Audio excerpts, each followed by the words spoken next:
Well, Gary Carrington.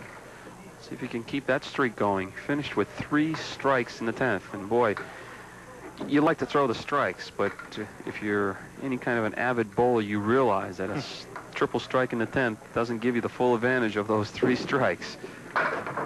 Well, there's 3, but it's only 3 pins. The 1, 8, 9.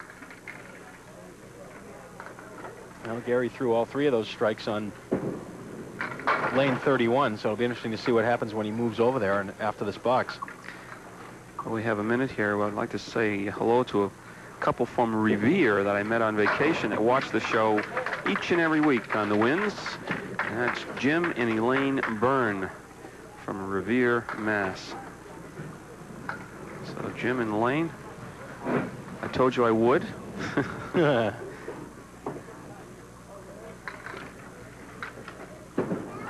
That's a 10 for Gary.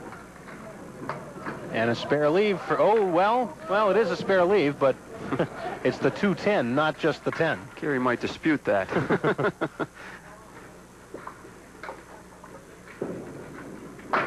Well, I was going to say it's a spare leave the way these 2 guys are bowling. Right. But the wood was not favorable, certainly.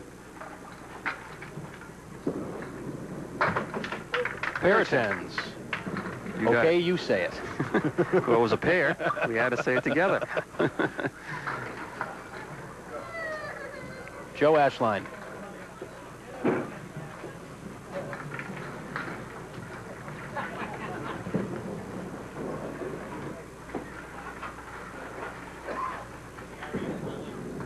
Right on the head pin. Boy, both guys have bowled fairly well, making some shots and doing some scoring, but there have also been a number of punch-outs.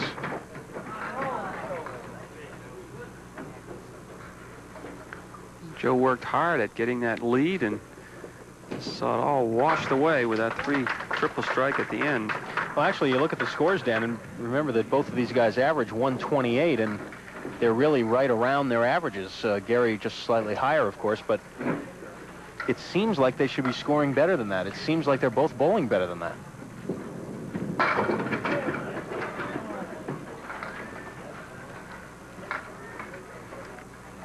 Yeah, 2-4 left for Joe. And he's got it. That's important because he knew he had an open box to work against. And he records his 10th mark of the match. Gary Carrington also has 10, but 5 of his marks are strikes. And, of course, 3 of them came in a row.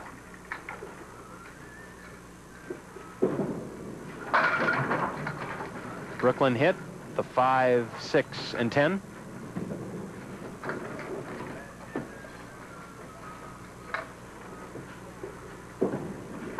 And a spare.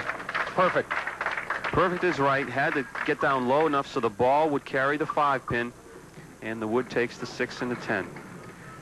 Great shot for Gary.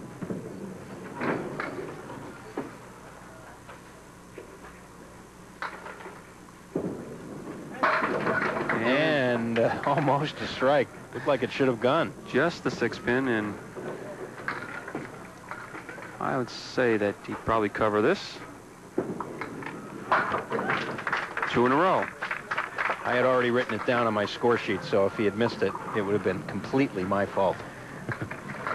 Well, we talked about this before the show. We have got to be quiet about things. Both worried about showing up for today's taping. We had nothing but problems when we did.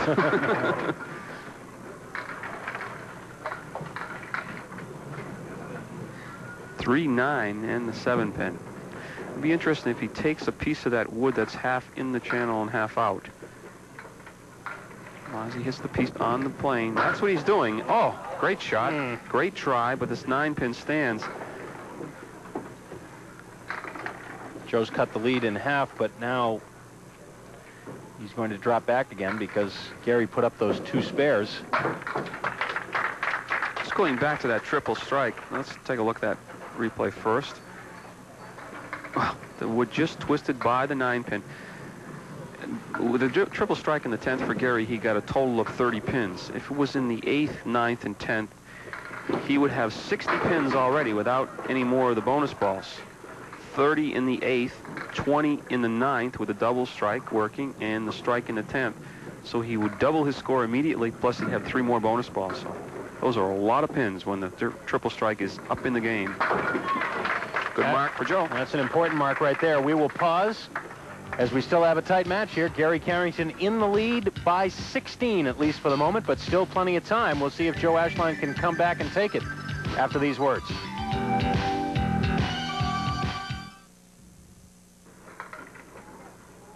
Well, both bowlers working on marks here as we pick things up in the 4th frame of the last game here on Stars and Strikes. Gary working on a pair of spares. Neither bowler has left the pin standing through 4 frames of this final game. Again, if you tuned in late and you were wondering what happened last week, Frank Rose had qualified in the number 5 spot in this series. Frank Rose from Atkinson, New Hampshire, who would have been making his first appearance with us, but unfortunately he suffered a back injury immediately prior to the taping of the show.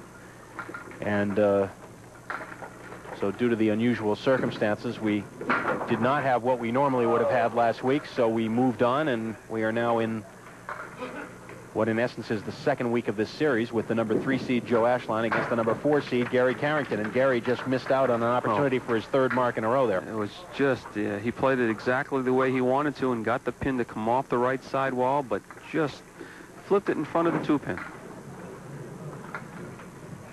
Or I should say the 4-pin. Now in the 6th. Realizing he doesn't want to leave an open frame for Joe to work on. That big pin right there was the 8, the pin in the back dropping.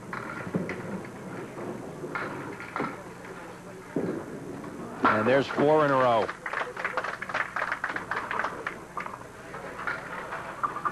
Oh, take it back. That was a 10 box previously. Now Joe works on a spare in the 4th. And he is opposite the open. Oh, that's right in there.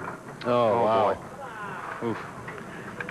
That's right in there, and he got a good 7-pin drop. Unfortunately, the 5, 8, and 7 are left up, and he'd like the wood back just a little bit more. He's going to have to take a piece of the wood and the 5-pin, and then he's going to need something to come off the right side wall and back across. Now, there is another piece of wood in the channel, so this piece of wood on the plate should come out. Now, whether he can get it to come back across the lane, let's see. No, a little too high. Well, he's not able to take advantage of the open frame. And he drops 2 pins and counts, so the lead is 19. And he's opposite another spare, so he's got to, at least to keep pace, put a mark up.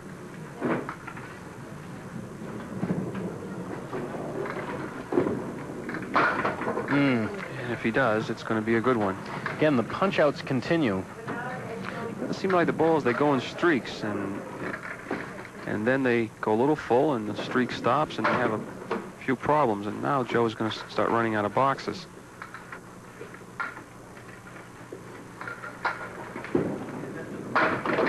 No, there it was. Maybe it would have been a spare had he played it on that side. We'll never know. But it's a 10 box now. He'll take the pins, but he'll need the marks later on. 19 pins plus the spare, the fill on the spare that Gary will fill right now. And he goes through the middle for a 5 fill. So the lead is at 24. Well, I'll tell you, he scares it, doesn't he? He does. Got everything moving. And it's a 9, 91 through 7, and a 24-pin advantage through 6 boxes.